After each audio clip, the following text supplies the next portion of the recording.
শুভ সকাল বন্ধুরা, আমার নতুন ব্লগে তোমাদেরকে স্বাগত জানাচ্ছি। আশা করব তোমরা সবাই খুব ভালো আছো, আমরাও ভালোই আছি। এখন বাজে 8টা বাজতে 10 মিনিট বাকি। ব্লগটা শুরু করলাম। আজকে একটু দেরি হয়ে গেল, ঘুম থেকে উঠতেও আমার দেরি হয়ে গেছে। এখনও আমি জলমুড়ি খাইনি, ফ্রেশ হয়ে নিয়ে আমি ব্যালকনিতে এসে দাঁড়াই আর একটু পরের দিকেই জল দিই। এত সকাল সকাল জল দিই না। এখন দেখছি যে মাটি একদম শুকিয়ে গেছে, তাই ভাবলাম যেন জলটা দিয়ে দিই। অনেকগুলি গাছ আছে ব্যালকনিতে, 7-8টা গাছ আছে। আর এদেরকে দেখো দল ধরে যাচ্ছে, অনেক দিন পর এদিকে আসছে ওরা। আসলে এদিকে এতদিন ওদের খাওয়ার ছিল না, ঘাস সেভাবে হয়নি, বৃষ্টি তো কেবল হচ্ছে। তাই এই আমার বাড়ির উল্টো পাশে যে মাঠটা আছে, এখানে অনেক জঙ্গল দেখা যাচ্ছে, কিন্তু এরা ঢুকতে পারলো না। চেষ্টা করলো, যেহেতু গেট দিয়ে দেয়, তাই ওরা যাচ্ছে ক্লাবের মাঠে। এরা অনেক দূর দূর চলে যায় খাওয়ার জন্য। আমি একদিন পোস্ট অফিসে গিয়ে দেখি যে ওখানে ওরা সব দল ধরে খাচ্ছে ঘাস। বেশ ভালো লাগে। আমি যখনই এদেরকে দেখি ভিডিও করে তোমাদের সাথে শেয়ার করি। তার এক বোতল জল ভরে নিলাম, ওই ব্যালকনির গাছগুলোতে দেবো। এখানেও 6-7টা গাছ আছে, জেট প্ল্যান আছে। আর এই গাছটাকে আমি মগের মধ্যে রাখছি জল দিয়ে, আর মাঝে মাঝে জল দিয়ে দিই, শুকিয়ে যায় এত গরম। আর এটা হচ্ছে ডিফেনবাকিয়া। এই গাছটা একটা দেখছি গাছের গোড়াতে এমনিতেই হয়ে যায়, তাই আবার উঠিয়ে নিয়ে এই টবের মধ্যে দিই। আর গোল্ডেন পোথস তো খুবই সুন্দরভাবে হচ্ছে। আর এটা পেন্সিল ক্যাকটাস। জিজি প্ল্যানে আমি প্রত্যেকদিনই জল দিচ্ছি। শুনছি যে জিজি প্ল্যানে জল দেওয়া যায় না, এত রোদ আর এত হিট, ও মানে গাছের পাতাগুলো কেমন ঝিমিয়ে যায়, তাই আমি প্রত্যেকদিনই জল দিচ্ছি। তো আমার জল দেওয়া হয়ে গেল। আর দেখো পতাকার ওপর রোদ পড়াতে কত সুন্দর লাগছে। এখন যাবো আমি রান্নাঘরে। আমাদের এখানে এত বড় বড় গাছপালা, ওখানে কোকিলরা থাকে মনে হয়, আর দিন রাত ডাকতেই থাকে, খুব ভালো লাগে। এখনও রান্নাঘরের দরজা খোলা হয়নি। আর দেখো এই বোতলে জল ভরে নিয়ে আমি ফ্রিজে রাখি, স্নানের সময় জলের সাথে মিশিয়ে নিয়ে স্নান করি। এত গরম, আর দুদিন থেকে প্রচণ্ড গরম। আর ট্যাঙ্কির জল তো একদম আগুনের মতো। স্নানের সময় জল তোলা হয়, ট্যাঙ্কিতে জল ভরা হয়, তবুও ঠান্ডা হয় না, তাই ফ্রিজের জল মিশিয়ে নিয়ে স্নান করি। তো এখন এই জানলাগুলো খুলে নেব, তারপর একটু উষ্ণ গরম জল আর মুড়ি নিয়ে বসবো। সকালের কাজ মোটামুটি শেষ হলো, সব জানলা খোলা হয়ে গেল। আর এখন আমি একটু গরম জল করব। রোদটা আজকে করা ভালোই, কিন্তু সূর্যটাকে দেখতে বেশ ভালো লাগে। সকালে সূর্য তো বেশ সুন্দর লাগে দেখতে, এই দেখো দেখা যাচ্ছে। তো চলো আজকের দিনটা শুরু করলাম। আশা করবো আজকের ব্লগটা তোমাদের ভালো লাগবে। যতটুকু পারবো শেয়ার করবো। আর আমি সকাল থেকে রাত 12টা 12:30 অবধি সব কিছু শেয়ার করার চেষ্টা করি। এইদিকে জানলাটা খুলতে দেখছি যে মৌমাছিগুলো নেই, অনেকটা ফাঁকা হয়ে গেছে মৌচাকটা। এত গরমের জন্য রান্নাঘরে জানলা খুলে রাখতে হয় রাতের বেলায়, আর লাইট জ্বললেই 4-5টা মৌমাছি ঘরে চলে আসে, তখন একটু ভয়ই লাগে। তো যাই হোক, আর কদিন পরে মনে হয় এরা উড়ে চলে যাবে। এই যে আমার জলমুড়ি নেওয়া হয়ে গেল, খেয়ে নিয়ে এই যে এখন একটু দেখছি জানলা দিয়ে যে রোদটা আরও কত কড়াভাবে উঠছে। এখানে দেখছি না ওদেরকে, ওরা মনে হয় ওইদিকে চলে গেছে। এই যে ভেড়ার যে দলটা ছিল তাদের কথা বললাম। তো এখন যাচ্ছি আমি নিচের ঘরে। আর দেখো সিঁড়িটা কী সুন্দর লাগছে রোদ পড়াতে। সকালে আরও একটা কাজ করলাম, এই যে টিভিটাকে অন করলাম। এখন চলে যাব নিচের ঘরে। নিচের ঘরে গিয়েও জানলা খুলতে হবে, রান্নাঘরে জানলা খুলবো। এই জানলাটা খুলে দিলাম, এটা হচ্ছে ল্যান্ডিংয়ের জানলা। আর এখন রান্নাঘরে জানলা খোলা হবে, তারপর বাইরের গেট খোলা হবে। এখন এখানে 3টা বাইক থাকে। এই লাল বাইকটা যেখানে আছে ওখানে টুসি পুতুলের স্কুটিটা থাকতো, একটু মনটা খারাপ লাগে। তো ভালো হয়েছে, ওর স্কুটিটা এখন চলবে। প্রায় 3-4 বছর ধরে এভাবে ছিল বাড়িতে। আমি স্কুটি চালাতে পারি, কিন্তু আমার লাইসেন্স নেই, তাই আমি আর চালাই না সাহস করে। তার গেট খোলা হয়ে গেল। আর দেখো কোকিল সমানেই রাখছে। তুলসীতলা আমার পরিষ্কার করা হয়ে গেছে। নিচের কাজও আমার হয়ে গেল, এই যে গেট লাগিয়ে দিচ্ছি। এখন যাব আমি 3 তলাতে, আজকে একটু ঝাড়বো। অনেকদিন ঝাড়া হয় না, বাড়িতে ছিলাম না কদিন, খুব নোংরা হয়ে গেছে। প্রত্যেকবার বর্ষার সময় ঠাকুরঘরের সামনেটা একদম শ্যাবলায় ভরে থাকে, এবার তো সেটা হবে না। অনেক দিনের অপেক্ষার পর মানে এত সুন্দর হয়ে গেছে এখন এই জায়গাটা। তা শরীরটা আমার ঠিকই আছে, কিন্তু মনটা ভালো নেই, কারণ একটু ভয় ভয় করে। তবুও আমি কাজ করছি। কাজ না করলে এই বসে থাকলে আরও বেশি মাথার মধ্যে এইসব ঘোরে। আর আমার কাজ করতে ভালোও লাগে। আর এখন তো আরও সুবিধা হয়ে গেছে, আগে একটু কেমন ছিল, পরিষ্কার করেও মনটা ভালো লাগতো না, কেমন একটু খসখসা মেজেছিল। আমার টাইলস খুব ভালো লাগে, আর যত লাইট দেওয়া যায় বাড়িতে তত সুন্দর লাগে আমার। তো দেখো আগে এই জায়গাটা কেমন ছিল, হঠাৎ করে এরকম হওয়াতে না সত্যি মনটা খারাপ লাগে। 2 মাস একটানা কাজ হয়েছে, আর অসম্ভব আওয়াজ হতো, তাই ভাবলাম যে না পুটিটা পরেই করবো, এখন আর এইসব ঝামেলা করবো না। পুটি করলেও অনেক ধুলোবালি ঘরের মধ্যে ছড়িয়ে থাকে, সাদা সাদা হয়ে থাকে। আর বললো যে চিপিং করতে হবে ওয়ালগুলো, তখনও শব্দ হবে, তাই ভাবলাম যে না দরকার নেই। আর হঠাৎ করে এইভাবে ডাক্তার দেখিয়ে এত কিছু হয়ে গেল, মানে মনটা সত্যি কেমন যেন লাগে। তো যাই হোক, দেখি কি হয়, তারপর মানে বর্ষাটা গেলে তারপরে সবে হাত দেওয়া হবে। দেখতে বাজে লাগছে পুঁটি না হওয়াতে।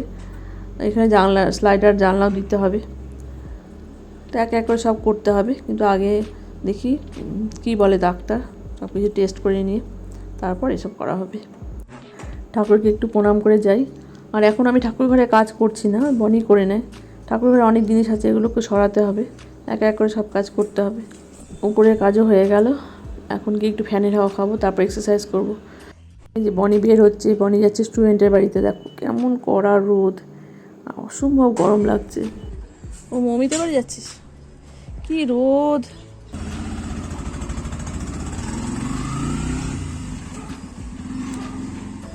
আমাদের বাড়ির সাথে লাগানো যে ক্লাব ঘরের টিন যখন গরম হয়ে যায় আমাদের তখন বেশি গরম লাগে, কারণ হিটটা ছাড়ে।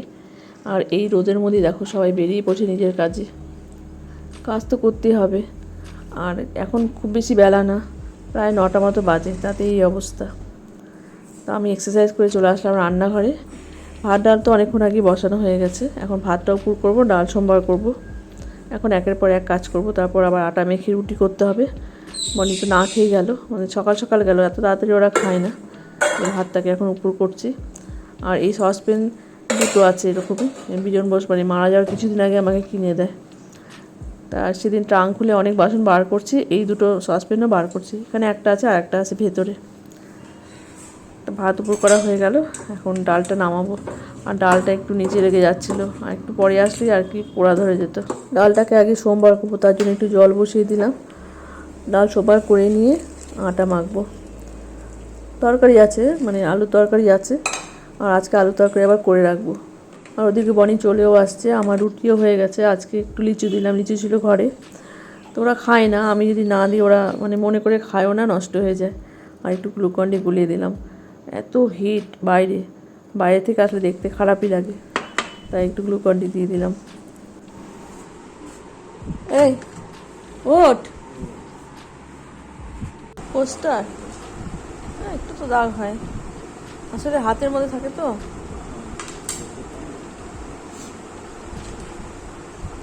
আরে চামচ লাগবে রে, নিয়ে আসি, দাঁড়া।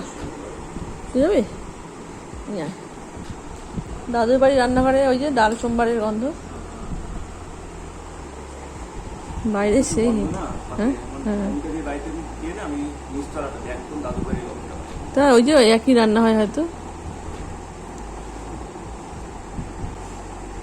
বনি ববিদের জন্য আজকে মুগ ডাল করছি, আজকে নিরামিষ হচ্ছে বাড়িতে। আমি মুসুরি ডাল করে আলাদা করে সরিয়ে রাখলাম, যেহেতু মুগ ডাল মটর ডালে ঘি দেওয়া হয় তাই আমি খাই না। আর আজকে যেহেতু নিরামিষ, ডালটা করে সরিয়ে রাখলাম, গ্যাস মুছে নিয়ে রান্না করছি। তো সব কাটা হয়ে গেছে, এখানে বিনস আলু আছে, আর আমের চাটনি হবে আজকে, আর পনিরের ডালনা হবে। এখানে বিনস আর আলুটা বসিয়ে দিলাম, আর ডালটা প্রেসারে দিয়ে দিলাম। ডালটা সময় লাগে, ডালটা পরে সোমবার করব। এখানে পনিরটা করছি আজকে, সস নেই, জানি না কেমন হবে পনিরটা। এই যে আমের চাটনি, আলুর তরকারি, মুগ ডাল আর আলু বিনস ভাজা, অল্প একটু করলাম মুগ ডাল। আর এখানে পনিরটা হচ্ছে, এখন খেতে বসবো। সব কিছু বাড়া হয়ে গেছে, ভাত বাড়া হয়নি, ভাতটা বাড়বো। ববি তো খাবে না আমের চাটনি। আর এই যে পনিরের কালারটা দেখো এরকম হয়েছে। নিয়ে যা বনি, বনি নে, আমি মুসুরির ডালটা নিব, তোর আগে সরা। এই যে মুগ ডাল, এখানে একটা চামচ নিয়ে নে।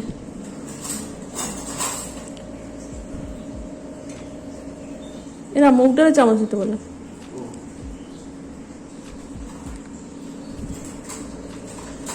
হ্যাঁ এই তো, হ্যাঁ এই দুজনের ডাল। হ্যাঁ আগে ছড়া, আমি মুসুরির ডালটা নিব। আমার ভাতের উপর মুসুরির ডাল নিয়ে নিলাম, আর অল্প ভাজা নিলাম, পনিরও সামান্য নিলাম। পনির আমার খুব একটা ভালো লাগে না। পড়ে গেছি ওই তো, তখনই পড়ে হাতে আটকায়, শুধু হাত দিয়ে আটকায়। বনি রাতে, কালকে রাতে কি হাসছে আমার পড়া শুনে। পড়ে কেন, জল ফেলে রাখে তো মামুনি, আজকেও দেওয়া।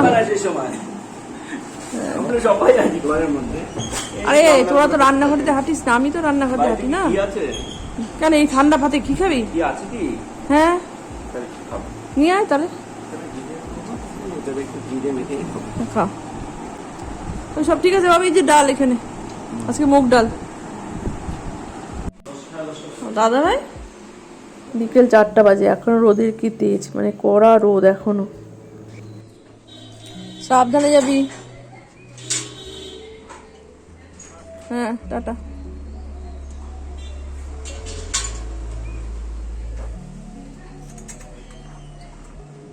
সাবধানে যাবি।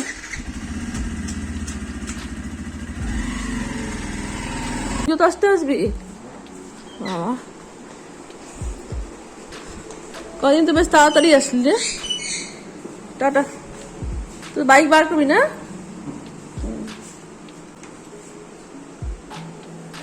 বনির 5 মিনিট পরে ববি যে বের হচ্ছে। এতটাই গরম, 3 দিন থেকে ভীষণভাবে গরম পড়ছে। আর এই গরমের মধ্যে হেলমেট পরে ওদের যেতে হয়, প্রচণ্ড কষ্ট হয়। আর টুসুপুতুর বললো যে কলকাতাতেও কদিন খুব গরম পড়ছে, একদম লু চলছে, ওরও খুব কষ্ট হয়। সাবধানে যাস। টাটা।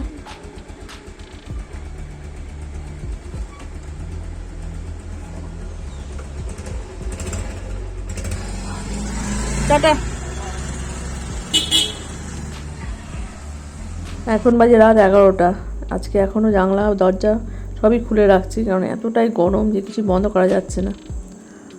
আর বাড়ি অনেকক্ষণ আগে চলে আসছে, 10টার সময় চলে আসছে। এখন আমরা খেতে বসবো, তো আমি একটু ঘোরাঘুরি করছি, কিছুক্ষণ এডিট করলাম, ভয়েস ওভার দিলাম। এখন খেতে বসবো। পিকুকে আগে ভাত দেবো, তারপর আমাদের ভাত বাড়বো। আর ফ্রিজে রাখি বলে সব কিছু গরম করতে হয়। এই যে ববি সব গুছিয়ে নিল, টেবিল জল ভরা হয়ে গেছে, ম্যাট পাতা হয়ে গেছে। এখনও একটু ওর ঘরের জন্য জল ভরে নেবে বোতলে। ফ্রিজ থেকে সমস্ত জিনিস অনেকক্ষণ আগে বার করে রাখা হয়েছে। এর মধ্যে একটা মাইক্রোওভেন নিতে হবে। মাইক্রোওভেন ছাড়া একটু প্রবলেম হয়ে যাচ্ছে, ওই গ্যাসের মধ্যে গরম করতে হয়, পোড়া ধরে যায়, একটু অন্যমনস্ক হলে তলে লেগে যায়। যাই হোক, নিয়ে নেবো এর মধ্যেই। আর এই যে বনিও ওর বিছনা গুছিয়ে নিচ্ছে। রাতের বেলা আমার মনে বেশি কাজ থাকে, তাই এখানে আমার দুধ গরম করা হয়ে গেছে, দই পাতবো। ঠান্ডা হয়নি, বারে বারে হাত দিয়ে দেখছি, একটু সময় লাগবে। ভাত খেয়ে উঠে নিয়ে তারপর দই পাতবো। আর এখন সব কিছু গরম করতে হবে। যে এখানে আছে মুগ ডাল আর পনির, ভাজাটাকে ঢুকায়নি ফ্রিজে, এগুলোকে এখন সব গরম করতে হবে। ববি এখন ওর ঘরের জন্য জল নিয়ে নিচ্ছে। আর এই যে ভাজাটা বাইরেই রাখছি।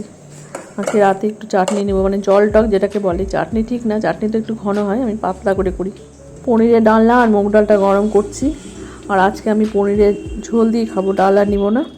আর এখানে চাটনি বাড়া হয়েছে, ববির জন্য একটু কম করে চাটনি বাড়লাম, কারণ ববি বেশি খেতে পারে না আর কি চাটনি।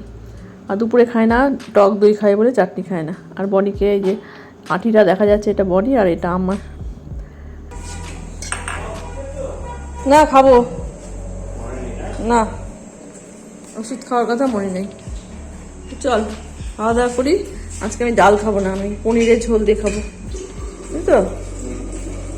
এটা তোর নেই, চামচ দিতে পারবি, সব কটা চামচ।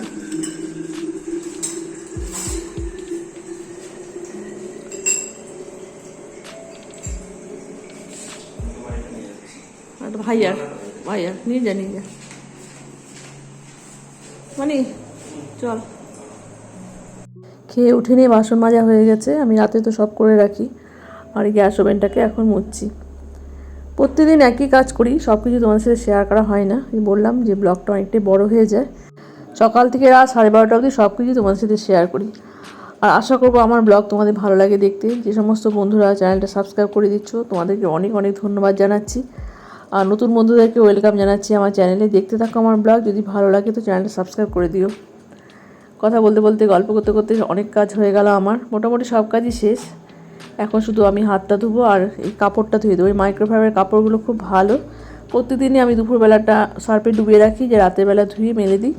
যেটা রাতে ইউজ করি সেটা সামনেই ধুয়ে রাখি, পরের দিন ইউজ করে নিয়ে সার্ফে ডুবিয়ে দিই, আর রাতেরবেলা আবার ধুয়ে নিই।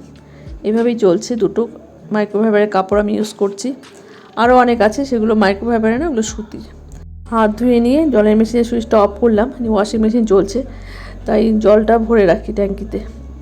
তো দেখো আমার রান্নাঘর একদম পরিষ্কার পরিচ্ছন্ন হয়ে গেছে। এখন শুধু লাইটটা অফ করলে হয়ে যায়। তো ওয়াশিং মেশিনের সুইচটা এখন অফ করতে হবে। আর বিজন বসের মোবাইলটা আমি চার্জ দিই, প্রত্যেকদিন আমি গান শুনি। রান্নাঘরে লাইট অফ করে দিলাম। এখন দুটো কাজ বাকি আছে, এখন 12:25 বাজে। পিকুকে এখন ঢাকবো আর বিজন বসে ফটো ঢাকবো। মন যতই খারাপ থাকুক, সকাল থেকে রাত অবধি সমস্ত কাজ কমপ্লিট করি। আমরা 3 জন থাকি বাড়িতে। বয়বানির মতো ব্যস্ত থাকে, আমি আমার মতো ব্যস্ত থাকি। শরীরে তেমন কোনো প্রবলেম নেই, তাই এইভাবেই চলছে। জানি না এরপরে কী হবে, মানে মাঝে মাঝে চিন্তা করলে অনেক কেমন যেন লাগে। এখন পিকুকে ঢাকবো, পিকু অনেকক্ষণ থেকে ওয়েট করে যে কখন আমি আসবো, ওকে একটু আদর করব। সারাদিনের শেষ কাজ হচ্ছে পিকুকে ঢাকা। পিকুকে ঢাকা হয়ে গেলে পরে আমি ফ্রেশ হতে চলে যাই বাথরুমে। আর তারপর এসে টুকিটাকি কাজ থাকে, এখানকার লাইটটা অফ করে দিই। এই তো। তা পিকুকে এখন একটু আদর করবো, যে মাথায় হাত দিলে না পিকু পিকু বলবে, তারপরে গুড নাইট বলবে। ও সুর দিয়ে গুড নাইট বলে। শিলিগুড়ি গেলাম 2 দিন, ও একা একাই ছিল সারাদিন, খুব খারাপ লাগে ওর কথা ভাবলে। তো এইভাবে ওকে রেখে যেতে হয়। আর যখন আমরা কলকাতা যাই, তো একজনের কাছে দিয়ে যাই, ওরা খুব সুন্দরভাবে রাখে ওকে। ওরা সবাই মিলে ওর সাথে কথা বলে। তো ও খুব ভালোবাসে, ও গান শুনতে ভালোবাসে। টিভি চালিয়ে দিলে খুব খুশি হয় পিকু। তো টিভিতে যখন গান হয় ও তাকিয়ে থাকে, মানে ভালো লাগে ওর। আমি বয়বানিকে বললাম যে শিলিগুড়ি যখন যাব তখন টিভিটা চালিয়ে দিয়ে যাব, ও গান শুনবে। তো ওরা বললো না, এইভাবে খালি বাড়িতে এরকম চালানো ঠিক হবে না। ঠিক আছে। আর দেখো আমি চালের বস্তা কেটে নিয়ে ওকে ঢেকে দিই, কারণ ওর মানে ঝুড়ির মধ্যে যাতে আলো না ঢোকে, তার জন্য এভাবে ঢেকে রাখি। তো আমার সমস্ত কাজ হয়ে গেল। এখন 12:30 বাজে। আমার বিছনা এখনও করা হয়নি, করব। আর টেবিল গোছানো হয়নি। ববি রাতের বেলায় টেবিলটা ঢেকে নিয়ে সমস্ত কিছু গুছিয়ে রাখে। আর দুপুরবেলায় বনি করে এইসব, ওই জল ভরা ম্যাট পাতা। খাওয়া হয়ে গেলে পরে আমি টেবিলটা মুছে দিই, তারপর ও আবার গুছিয়ে রাখে। দেখো এখনও আমি জানলা বন্ধ করিনি, রাত 12:30 বাজে। তো এখন আমি জানলাটা বন্ধ করব, তারপর ফ্রেশ হব। তো চলো, আজকে এ পর্যন্তই। সবাই ভালো থেকো, সাবধানে থেকো। যদি সুস্থ থাকি তো অবশ্যই কালকে ব্লগ করব। Good night.